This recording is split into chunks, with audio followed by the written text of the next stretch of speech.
Bismillahirrahmanirrahim. Assalamualaikum warahmatullahi wabarakatuh. Kami adalah kelompok 9 dengan beranggota saya sendiri Muhammad Aki Naziri dan teman saya Abbas Agassi ingin menyampaikan tentang tari tasyrik di era kontemporer. Faktor munculnya tari tasyrik di era modern yakni lahirnya semangat pembaruan umat Islam diawali dengan sadarnya umat Islam untuk bangkit dari keterpurukan dari dunia barat.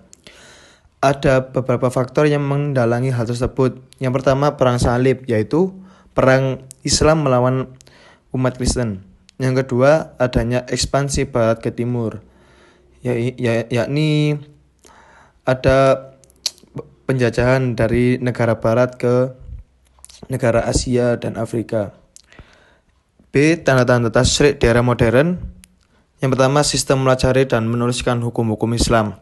Hukum Islam pada masa modern banyak bergantung kepada cara mempelajarinya, yaitu sistem perbandingan, yakni mempelajari hukum-hukum syarok dengan berbagai pendapat tentang satu persoalan dan alasannya masing-masing, serta aturan-aturan dasar yang menjadi pegangannya.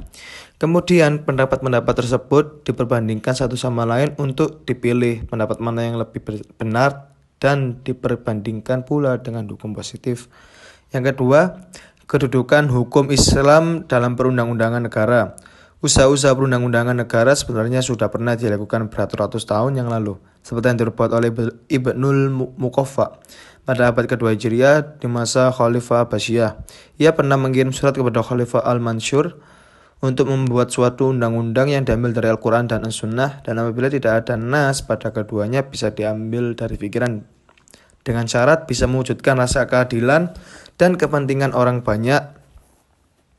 Surat tersebut dikirim karena adanya perbedaan pendapat antara para fuqaha dan hakim dalam memutuskan suatu masalah yang sama.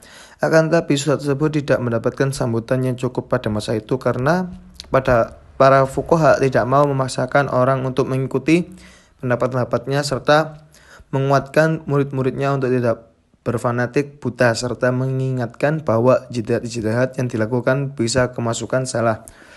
Yang ketiga, penilaian orang-orang orientalis terhadap hukum Islam. Perhatian para orientalis tersebut diwujudkan dalam bentuk mempelajari, menyelidiki, menerjemahkan dan membahas serta menerbitkan terhadap berbagai buku fikih standar. Tidak sedikit juga mendalami persoalan hukum Islam baik dalam bentuk buku-buku yang mereka tulis atau pembahasan-pembahasan yang mereka muatkan majalah-majalah khusus mengenai hukum. C. Karakteristik perkembangan tasyrik di era modern. Pertama, munculnya semangat tajdid. Kedua, munculnya jargon kembali kepada Al-Quran dan Al-Hadis. Yang ketiga, dibukanya kembali pintu ijtihad. Yang keempat, berkembangnya tasyrik pada masa modern. Keadaan tasyrik di era modern untuk melakukan suatu pembaruan hukum Islam di zaman modern yang penuh dengan anggapan ataupun kesalahpahaman tentang pemahaman yang harusnya tidak dipermasalahkan lagi dalam agama kita ini, maka harus ditempuh melalui beberapa metode. Yang pertama, pemahaman terhadap kitabullah. Yang kedua, pemahaman terhadap sunnah. Yang ketiga, pendekatan ta'quli atau rasional.